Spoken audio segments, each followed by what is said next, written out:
Okay, so this is infection control. This is chapter 34 in your medical assisting textbook. This is number 3 in your realm of assignments.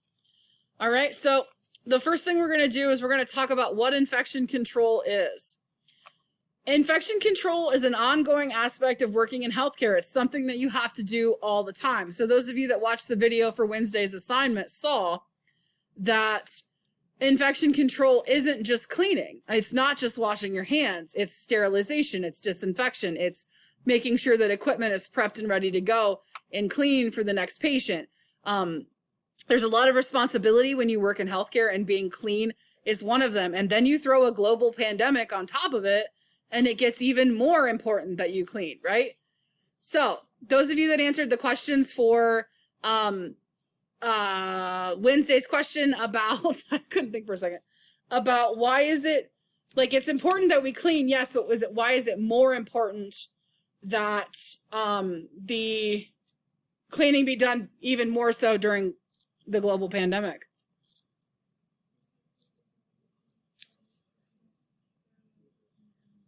Absolutely, because now you've introduced, now there's a big German town that's been introduced that's even more dangerous than that. If it gets contracted because of improperly cleaned equipment, you become liable for that.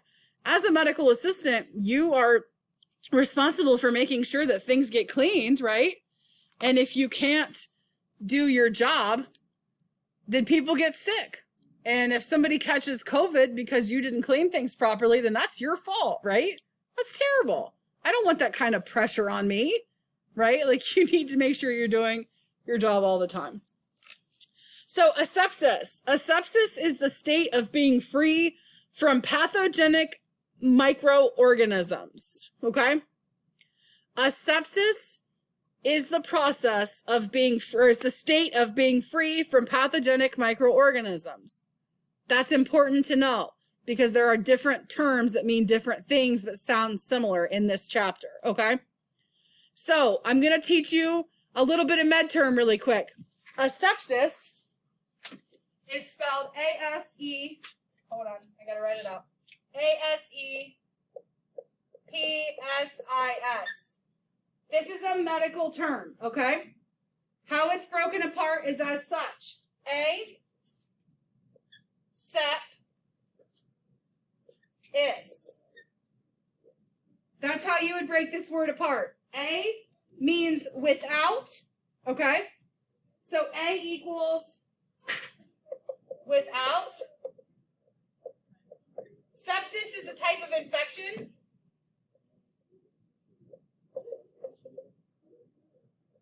Infection.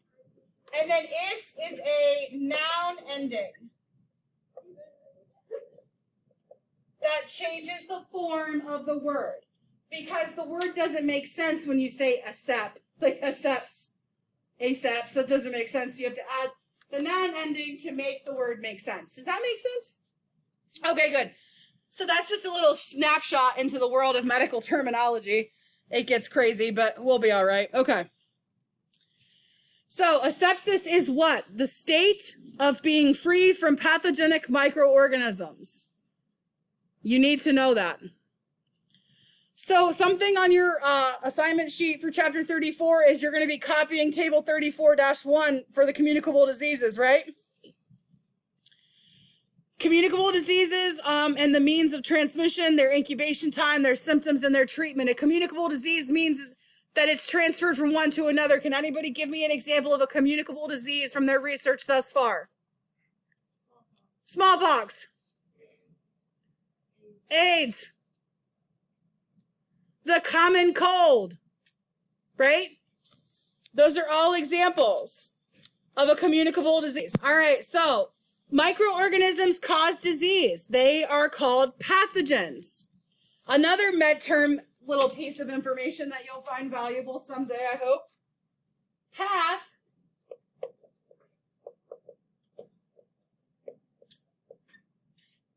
path means disease. All right? Gens equals production of.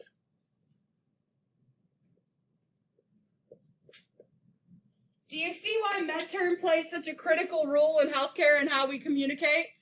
Because every word has meanings, right? So, path is disease, gens is production of. So, if anybody speaks Spanish or has learned Spanish, they'll know that a lot of times when you translate it what? Like backwards. So, like if you say something, I look at you because you told me you spoke Spanish. I look at you and you say something to me. When I translate it in English, it's reverse of how you say it or the order in which you say it, right? It's like backwards. Does that make sense? Am I right about that? Correct me if I'm wrong. Not trying to culturally appropriate. You know what I mean? So, it's the same thing in med terms. So, pathogens is a production of a disease, right? In infection control, a pathogen is a disease-producing organism.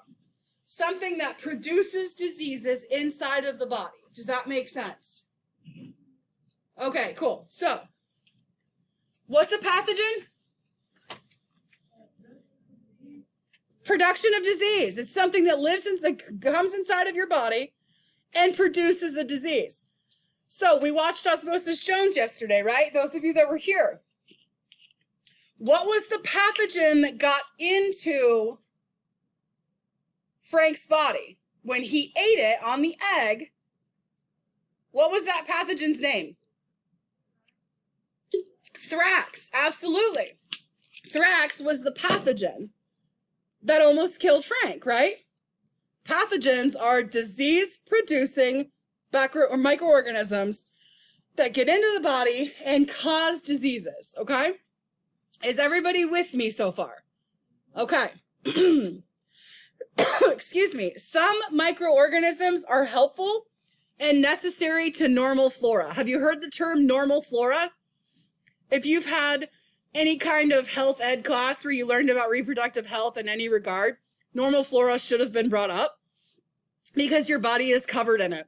It's bacteria that is normal for your body, but it's not normal for somebody else's body, okay? So that's why you might not get an infection from it, but somebody else might. Normal flora is the cohabitation of microorganisms that live in or within an organism to provide a natural immunity against certain infections. That's a lot, right? Let's read it again.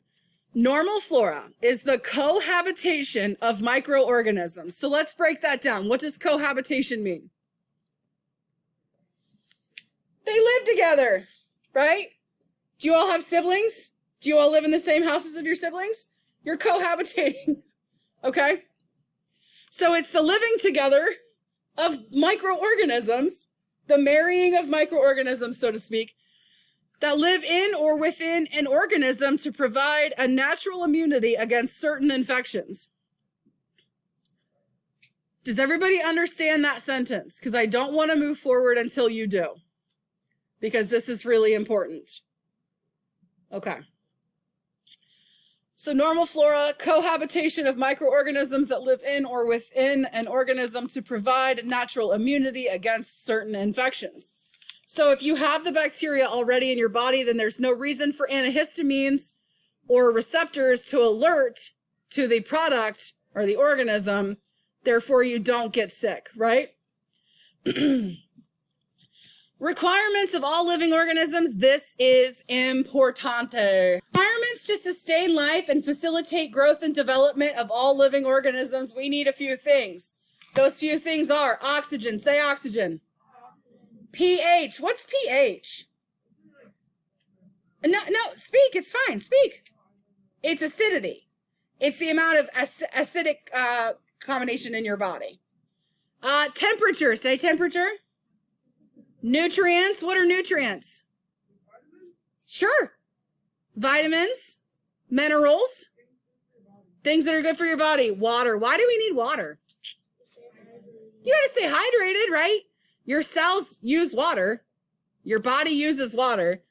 And then a host to inhabit. So in this situation, the host is us. So going back to yesterday's movie, Frank was the host for that bacteria Thrax, right? Or that virus Thrax. So that virus got into his body, okay? And then it had all of the things that it needed to be successful in making the body sick, right? Temperature, nutrients, water, pH, and oxygen are all things necessary to sustain life, not only for us, but for all living organisms. Anything that's alive requires those things, okay? Make sense? Any questions thus far? All right, so on your guided notes that you were given, you all have this picture, yes? This picture shows you the infectious agent is at the top, okay? So the infectious agent is the virus, the pathogen, the microorganism, the bacteria, the parasite, or the rickettsia. It is one of those things, okay? But it needs somewhere to live, right? It can't stay on a surface. It has to get in somewhere where it has all of the accommodations that it's seeking. So if you clean and you disinfect and you sterilize, it can't get into its reservoir. The reservoir or the source. But if it gets into the reservoir or the source, like in the picture here, that's people, equipment, food, water, animals, and insects. There are bugs that carry diseases, like mosquitoes carry malaria. Those are called vectors. Their ticks carry Lyme disease, right? There's bugs that carry diseases. Water has bacteria in it that can be harmful to humans, particularly fungus. Parasites live in water oftentimes. If you don't cook pig meat, like pork, well enough, you can get worms from that, and it can be very harmful to you. So all of these things, dogs can get rabies. Rabies is really dangerous to humans. Okay. Do you see where I'm going with this? Like, people, equipment, food, water, animals, and insects. So if you maintain proper hygiene and you clean things and you make sure that you're changing your sheets on your bed routinely and you're really making sure everything stays clean, then you're going to prevent bacteria and these infectious agents from getting into your system. But if you don't do that, you have what's called portal of exit from the reservoir source, which is your secretions, your excretions, respiratory droplets, blood, and bodily fluids. So let's think about COVID, okay? We know that COVID is an airborne disease, right? It comes from droplets from the respiratory system that can come from your nose or your mouth. That's your respiratory system, okay? Your nose and your mouth includes your lungs and a couple other things. But for the sake of what we're learning today, they don't come from your eyes, right? Your eyes don't spray out vapor, thank God, because that would just be the last thing we need to add to the 2020 list, okay? So for the sense of COVID, it is more of an issue with respiratory airborne things, okay? So if you have a different type of disease or a pathogen in your body, it could come out of your tears. It could come out of your saliva. It could come out of anywhere in your body, really, okay? Any type of blood or bodily fluid can be contaminated depending on the pathogen. So it leaves your body and then it will infect the other things. So whatever else it's infecting. So if you sneeze right now, a sneeze, if it's hard enough, can go like 15 feet, okay? That's not even a joke. Sneezes can go a really long way, okay? So if I sneezed right now, I'm at my desk and Bristen's sitting right in front of me. Achoo! I have a mask on because 2020, but just in case I don't, I sneeze, I just sprayed her with every ounce of droplet in my respiratory system and whatever else was in my mouth, okay? Food, other microorganisms, bacteria, etc., right? Ew, yes, gross. So that was the portal of exit. So now the bacteria has left me and it is on her, okay? And that's the means of transmission. So I sprayed her airborne with my sneeze. Okay? Indirect contact is called a fomite. Direct contact is called exudate. Okay? In this situation, would my sneeze be on her indirect or direct? That was direct. Like, I'm right in front of her and I just hawked all over her. That's disgusting. Don't be like that, right? So, it definitely would be direct, and it would also be airborne though, because I'm in her space and I just, spewed air or water droplets all over her. But something that you really need to be aware of, and this is something that you're going to be thankful that I tell you to remember, indirect is a fomite, F-O-M-I-T-E. You need to know that. You need to know that that is indirect contact. Okay? And you need to know that direct contact is exudate.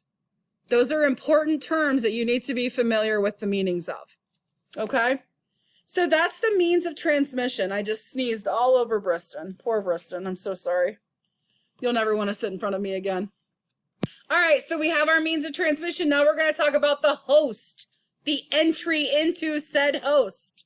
So, washing your hands, proper disposal of contaminated objects, medical or surgical asepsis, wearing gloves, masks, gowns, and goggles. So if I was wearing a mask, which I am right now, but if I was wearing a mask and I sneezed, my droplets aren't going to get on Briston, right? Right? Even though they can project, and maybe I'm just wearing a piece of t-shirt cloth, at least it's going to slow them down, if not stop them completely, right? So that right there would prevent the bacteria or the pathogen or the germ or what have you from getting into the host, which is Briston. Briston's now the host. Okay. So non-intact skin, mucous membranes, systems, the reproductive, digestive, or respiratory. Believe it or not, your digestive tract is just as susceptible to an outside pathogen as any other tract in your body. Why? Because you eat things, right? And stuff travels on food. So let's think about Mr. Frank again from yesterday's movie. He ate that clam, right? And then he threw up all over Shane's teacher, right? Because Jones hit the emergency puke button because he saw that big germ coming in on that clam. Ugh, gross. Okay? But that would have been a method of getting into a susceptible host. So the reproductive tract, obviously intercourse is going to be a major player in the germ transferring process there. And then also, there are bacteria that live in water. And if you go swimming and you happen to, this is why you don't urinate in water, but you go swimming and you urinate in water. And then after the force through the urethra that comes out, it sucks back in a little bit. And there's bacteria that can suck up into your urethra and cause you major trouble, right? Major trouble. So that's definitely something to be conscientious of. But the best way to stop problems is hand washing, right? That's what the CDC's told us. And I completely agree. If you wash your hands, why do you think I make you sanitize or wash your hands the minute you walk in my room? You put your phone down, you wash your hands, right? You just washed away whatever bacteria you brought from outside of my classroom. Is that correct or is that false? Right. Continuing with the portal of entry to host, non-intact skin. If you have a cut on your finger, right? If you have a cut on your finger, that is skin that is not intact. Can somebody give me an example of non-intact skin that people wouldn't realize is not intact? What? A fresh tattoo. Yes, that's exactly what I was looking for. If you just got tattooed, that skin is open, right?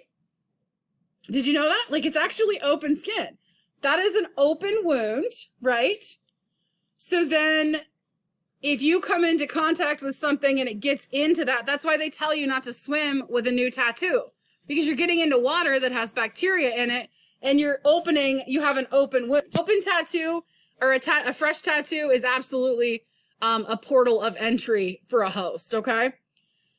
To prevent stuff like that from happening, you've got your skin integrity, your covered wounds, your sterile technique, hand washing. What? Hand washing? That's so important.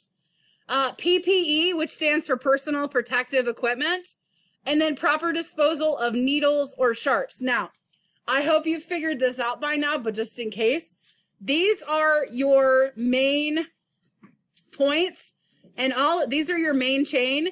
All of these are ways to break the chain of infection, okay? All of these are methods to break the chain.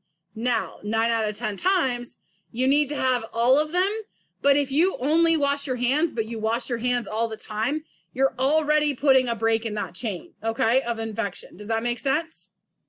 Awesome. So, your susceptible host.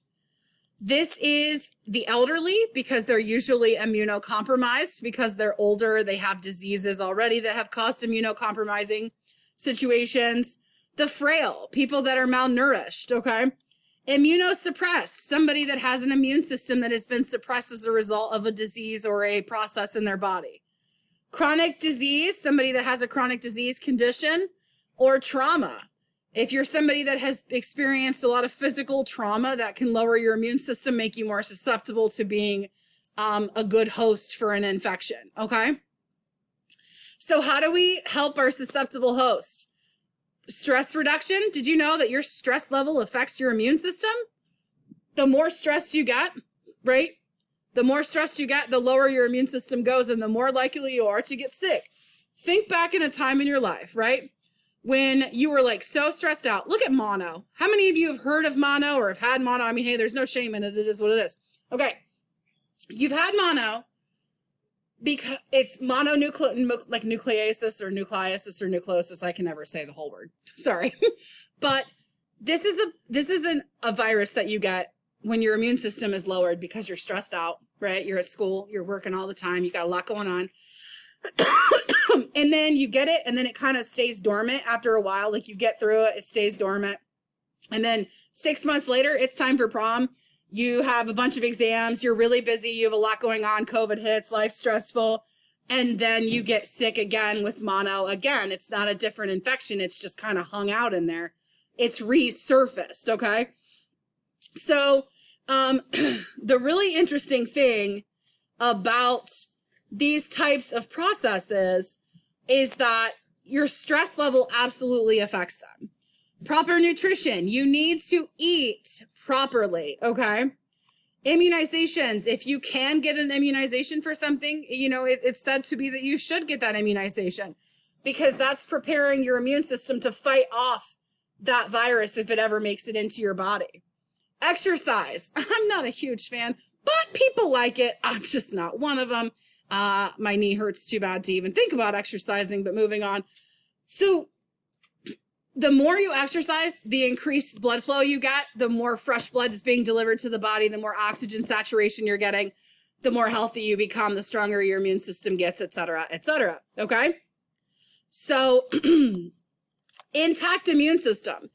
So it's helpful if you're not already immunosuppressed. If you're already immunosuppressed because you have like HIV or AIDS, which is an immunosuppressive disorder, or you have, you have mono, then your immune system's suppressed, or maybe you have something else that causes chronic suppression of your immune system, then it's definitely going to cause you more problems and make you a more susceptible host for whatever infection you get.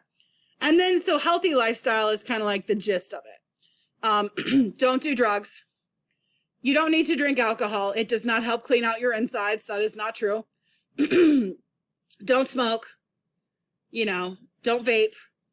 Don't put things in your body that aren't supposed to be there. And then that's how that's going to help you stay healthy in the long run, right? So it's common sense stuff, but all of those things impact your ability to be healthy, right? Does that make sense? Okay.